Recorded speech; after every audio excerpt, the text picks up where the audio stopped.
Қыздарики шарики балалардың бәрін демалдырып бәрін ұйықтатып тастаған осындай беттің шпатлевкасына көшеміз. Бірінші бетті шпатлевкаға даярлау үшін бірінші беттегі бүткіл мусордың бәрін сыпырып жуып тастау үшін бірінші цементпен осылай жуып аламыз.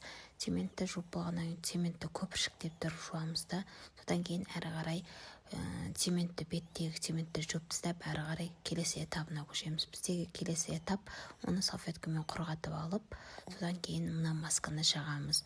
Маска дегеніміз шпатлевканы әдемілеп тұрып бір келкі қылып жағасыздар. Бір келкі қылып жаққаннан кейін оның кепкені күтесіздер. Примерно 20 минуттай 20-25 минуттай кебет. Содан кейін кеп болғаннан кейін ол шпатлевканы суырып тұрып алып тастайсыздар.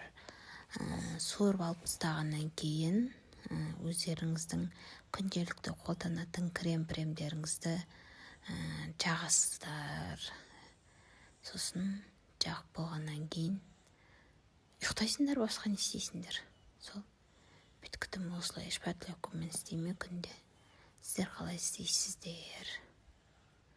Осылай жағып аласыңдар да. Сосын ұят болмасын деп әрі-бері массаж жасап жібересіңдер. Қате күтпейін деп. Осылай әрі-бері тартып істеп жібересіңдер да. Болды. Сосын